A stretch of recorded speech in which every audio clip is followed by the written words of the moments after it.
Hello, my name is Michael, and you're listening to Pharma-CR.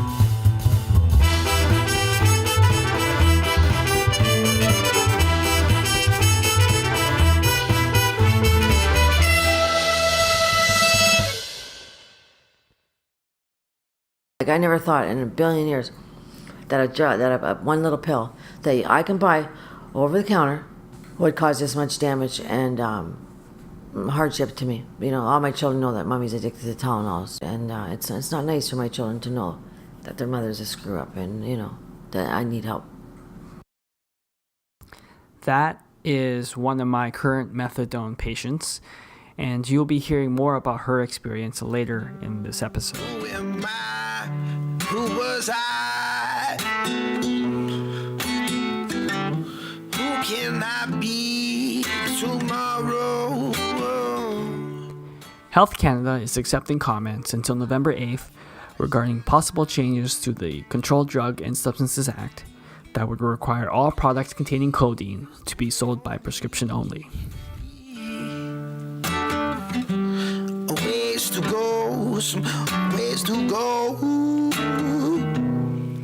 My co-host for this episode today is Stephanie Rankin, a fourth-year U of T pharmacy student. The intended audience of this program is healthcare professionals. Please contact your healthcare provider for specific advice. I slowly fall right down to get back up again. After looking at all the issues surrounding OTC codeine products, we have no doubt that this change is a step in the right direction. Some pharmacists are hesitant about this change because they believe that OTC codeine products can be a safe option for acute pain, headache, or cough. Some pharmacists believe that access to OTC codeine can help certain patients manage their long-term, difficult-to-treat conditions. And some believe that limiting access to OTC codeine will drive those who are dependent on it to more dangerous and illicit options. Our goal for this episode is to convince you that none of that is true. First, let's talk about why OTC codeine products are not a safe or appropriate recommendation for acute pain, headache, or cough. Codeine is converted into its active metabolite, morphine, by CYP2D6. For the average person, only 5 to 10% of a codeine dose is converted to morphine. The 8 milligrams of codeine in a tablet of Tylenol 1 is equivalent to approximately 1 milligram of morphine. However, metabolism is extremely variable between individuals, which makes OTC codeine very difficult to use safely. Essentially, when you are giving codeine, you are giving morphine, but at a dose that's impossible to pinpoint. Depending on ethnicity, anywhere between 2 to 30% of the population are ultra-rapid metabolizers, meaning they are receiving a much higher dosage of morphine with each codeine dose. Therefore, for these patients, when you are selling a bottle of over-the-counter codeine, you may be essentially selling the equivalent of a bottle of morphine 5 milligram tablets. And I think most pharmacists would find selling morphine over-the-counter to be dangerous. The consequences of this genetic trait can be devastating, as evidenced by a case in 2006 in which a Canadian woman was given 1 tablet of Tylenol 3 every 6 hours post-surgery. Her breastfed infant passed away from morphine overdose. They found the amount of morphine in her breast milk to be 10 times the appropriate dose for an infant. In 2013 in the US, the FDA issued a black box warning on codeine products, warning of codeine's effect on ultra-rapid metabolizers. This warning was provoked by incidents of death in children being given codeine for pain control following tonsillectomies and other procedures. The warning also states that accidental ingestion of even 1 tablet of codeine, especially by children, can result in fatal overdose. In April 2017, the FDA issued their strongest type of warning, making codeine contraindicated for children under the age of 12. Adult patients that are ultra-metabolizers may not overdose on a single dose of codeine. However, they are at greater risk of side effects and also may experience excess euphoria, which will put them at a greater risk of dependency.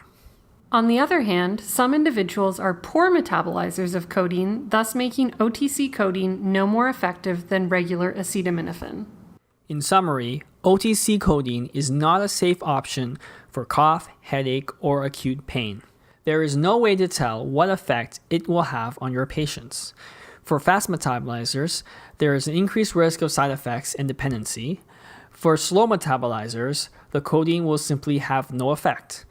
Taking into account the self-limiting nature of these conditions, we believe these codeine products are not an appropriate OTC recommendation. Now let's discuss patients that use OTC codeine to manage more difficult to treat conditions such as fibromyalgia, back pain, or arthritis. Would restricting OTC codeine limit these patients' access to effective pain control? As pharmacists, we practice evidence-based medicine. This is how we determine if a medication is effective and appropriate for a patient's medical condition. So, let's do that. What does the evidence say? A Cochrane review in 2015 attempted to look at over-the-counter analgesics for acute pain. Although they are able to make conclusions for other OTC analgesics, they found no supportive data for OTC codeine. The authors indicated that there is a major gap in the evidence for these products. There simply is no evidence for OTC codeine's effectiveness for any condition. What about higher dosages of codeine for more serious conditions? Is there any evidence for their effectiveness? A Cochrane review in 2009 looked at codeine's 60 milligrams effectiveness compared to placebo for moderate to severe postoperative pain in over 2,000 adults. The results were less than impressive. In all types of surgery combined, 12 participants would need to be treated with codeine 60 milligrams instead of placebo for one to experience a useful amount of pain relief defined as a 50% pain reduction. Please note that the dosages used in these studies far exceeds the 8 milligrams of codeine contained in an over-the-counter Tylenol 1 tablet. Taking the equivalent OTC codeine dose would far exceed a safe dose of acetaminophen. In summary, there's absolutely no evidence for OTC codeine for any condition. Yet frequent and long-term use of codeine can result in tolerance and possibly dependency. If you apply the same standard of evidence with OTC codeine as with other medications, the risks far exceed any perceived benefit. Now let's talk about the idea that limiting access to over-the-counter codeine products will drive patients to illicit and more dangerous options. While this may be true if you were talking about OxyContin or other more potent opioids, over-the-counter codeine products play an entirely different role in opioid addiction, and thus we think this type of shift will be much less drastic. To understand why, we will have to examine this patient population in more detail. For the purpose of this discussion, we will split chronic OTC users into two groups. First, there are those patients that take OTC codeine to prevent withdrawal and/or treat their chronic pain. These patients may be highly functioning, they may have jobs and other responsibilities, they can be essentially no different than any of your other patients. Often these patients are using codeine to self-treat a chronic condition. They may or may not have a physician that they see regularly, who often is unaware of the extent of their codeine usage. A lot of these patients were given opioids for an acute injury, such as a broken ankle, a dental procedure, or some type of surgery.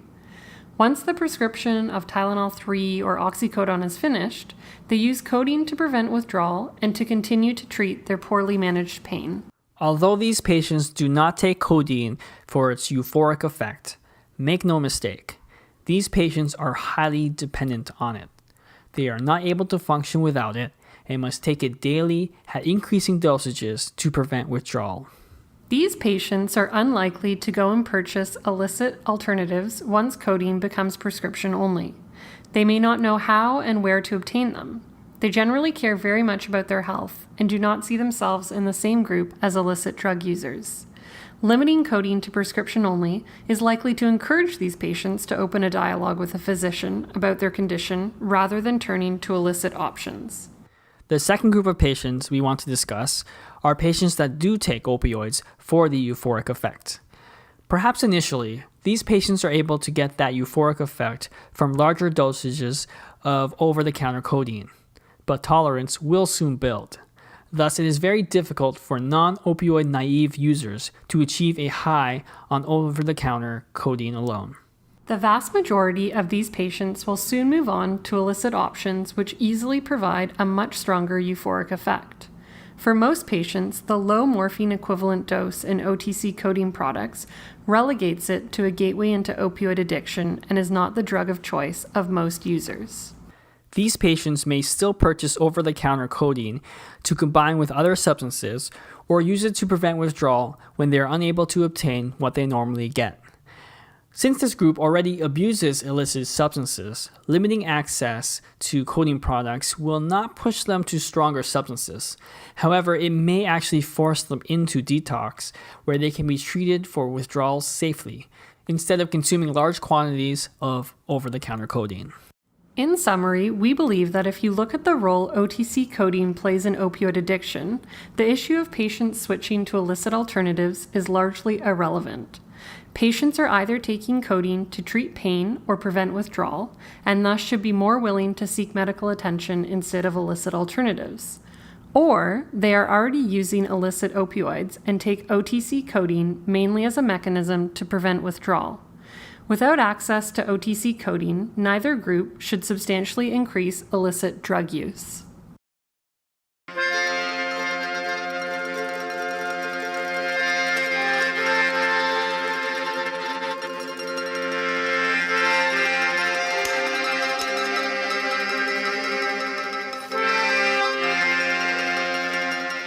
So we're going to take a quick break now.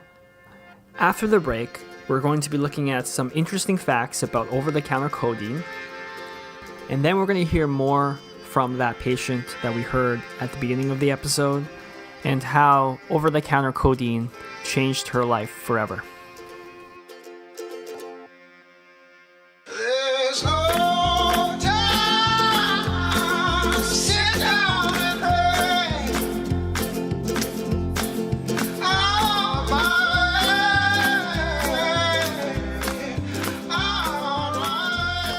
If you like what you're hearing, please help us spread the word on our program. Like our Facebook page or subscribe to our YouTube or SoundCloud channels. We have so many ideas for future podcast episodes. The more listeners we have, the better our ability to get people of influence to comment on our show. And if you have an idea for a great episode and you want to help us produce content, then check our Facebook page for the next Pharma-CR podcast meetup. Our meetups are held in Toronto, and they're a way for you to network with other listeners and help us come up with new content for our podcast. When you find yourself idle or stagnant, it's important that you move from place to place. But if your knees start buckling, your stomach starts rustling, your ankles all swell, hell, I've been like that too, man. And here's what I do, yeah. Break it down to the early morning time. Break it down to the dirt in the ground. Feeling out just the sound of your future. Hearing now is profoundly you. Hearing now is profoundly you. Hearing now is profoundly you. Did you know, in 2015, there are more than 600 million over-the-counter codeine tablets sold in Canada, which represents an estimated wholesale value of over $16 million. Did you know that many other jurisdictions across the globe, such as Russia, Hong Kong, India, Iceland, Greece, Italy, and Sweden, have codeine listed as prescription only, with the province of Manitoba recently implementing this as well. Codeine is prescription only in most U.S. states, and Australia is the latest country to make this change starting February 2018. Did you know that over a 9-year period, 500 patients were admitted to Ontario addiction treatment centers where non-prescription codeine was their only problem substance? Did you know that 865 people died in 2016 in Ontario due to opioids, a 19% increase from the previous year? Did you know it has been 38 years since a federal health committee first recommended phasing out non-prescription codeine? My first time that I used Tylenol ones with codeine was approximately 19 years of age. My girlfriend had mentioned for menstrual cramps that it was good and it worked. So I tried 3 at the time, and at that time I enjoyed the effects that it had. It led to me taking more and more and more of them on a daily basis for the last 20 years. So I'd like to thank my patient, who will remain unnamed, for sharing her story with us. I think one of the most disappointing aspects of her story is how she was introduced to over-the-counter codeine and how she was self-treating, and because of that, she was never made aware of the risk of addiction. If we were to see our doctor and we're getting a new prescription, we're going to be, 1, curious on what it is, 2, we're going to read up on it, and the other one is figure out whether or not we're going to take it or not take it. But I didn't know at that time. I thought my girlfriend was doing me some good by seeing me in pain and recommending that I take a couple of Tylenols with codeine. In fact, her family physician never prescribed anything more potent than Tylenol number 2s. Never has. Anything past Tylenol 2s. Never has. In 22 years I've been with him. Regarding her first experience of withdrawal. The first time I became sick from not using Tylenol 1s was a big surprise for me. My bones were aching. I had the sweats. I had the diarrhea. I had no appetite. I had a headache. And I was vomiting, and it was known then that I definitely had a problem, and it was awful. And how did she fix her problem? There's numerous things I end up doing. I end up taking cabs to Shoppers Drug Mart late at night. I end up taking cabs to the closest pharmacy to me. I end up,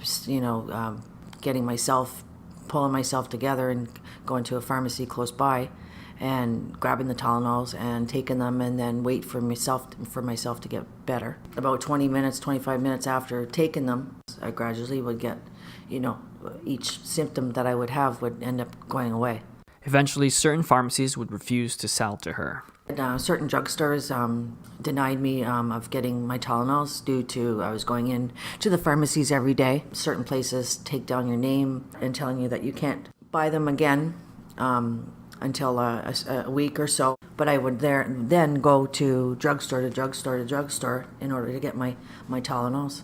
I asked her if this had any impact on her addiction. No, it didn't. No, because there's too many pharmacies in the areas in order for you to still be able to get your Tylenols. So it wasn't a huge inconvenience. It was just a travel thing.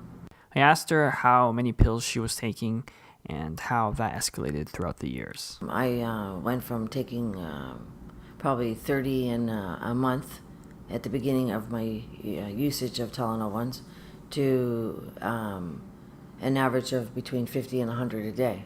Tolerance is an issue with any opioid, and with long-term Tylenol 1 users, oftentimes they're taking it just to prevent withdrawal. I'm not getting what I first initially got it when I first started taking Tylenols with codeine. I now take them to monitor my level of not being sick. I asked her if she's ever been to detox and have ever accessed those services. Well, detox is definitely, I tried detox for 4 days, CAMH, a couple months ago, and it was definitely for my Tylenol use, and they took me off everything, cigarettes, Tylenols. The thing they kept me on was just the lorazepam, but the Tylenol I stopped taking for 4 days, and actually I felt a lot healthier and a lot better. I just wasn't 100% ready for the treatment that they were offering me, but the help is definitely out there for anybody who needs help with using Tylenols. Part of what makes detox such a difficult option for Tylenol 1 users is that it's a full commitment, and they take everything away from you, like your cigarettes and everything else. And the alternative, which is buying Tylenol 1s from the pharmacy and continuing to do that, is just so easy. It's so easily available. But see, it's a very easy fix to just walk into a drugstore and grab the Tylenols to make yourself, your addiction is if your addiction is the Tylenols. You walk in, you grab your Tylenols, you take them, you're better in 20 minutes, right? Now, overall, if you go into a detox center, you got to commit yourself to finding a placement for your children, for your if you have a job, everything that's involving your life. And that's the other problem with that type of treatment, is that Tylenol users can be highly functioning and they have to give up everything else in their life and fully commit to that program. It's a big ask. I decided to go back on methadone for numerous reasons. For one, to get myself better, health-wise, physically, mentally, emotionally, to get off the pill that has destroyed me in a great sense. I find the methadone program for me is working, and it's doing a great deal for me being off the Tylenols. I want to again thank her for coming on the show and sharing her experience with us. I'm looking forward to seeing her on a regular basis and continuing to help her with her therapy. And we both wanted to end the interview on a positive note. I have a close friend of mine, very close and dear to me, that was using for numerous years. He went on the Suboxone program, and he challenged and fought and pursued his goals on getting clean, and he's been clean for over 2 years now. And I'm really proud of him, and I hope that a lot more people can go through with their goals and get better and seek treatment that's out there for us. We hope that you have found today's episode informative. We have no doubt that these products need to be prescription only. We want to leave you with one final thought before you make your comment. In Manitoba, although OTC codeine requires a prescription, pharmacists are actually authorized to write that prescription for patients. In light of all the reasons we have discussed in this episode, we believe that pharmacists should not have to carry the burden of prescribing codeine. As pharmacists, we are medication experts, and based on all the evidence, codeine should rarely ever be prescribed outside of serious injury or to treat cancer-related pain. Do not be misled into thinking that codeine prescribing is a step towards a greater scope of practice. Pharmacists want to make a real difference for our patients. We do not need or want to prescribe codeine products. We hope you join us in proving that pharmacists are not just tremendously knowledgeable healthcare professionals, but also capable of advocating for our patients' interests and well-being above all else. Please submit your comments to the government by November 8th. We encourage you to not only comment about how you believe all codeine products should be prescription only, but also how pharmacists do not want the burden of prescribing these risky and ineffective products. Instructions on how to submit your comments to the government will be in the description. Thank you for listening.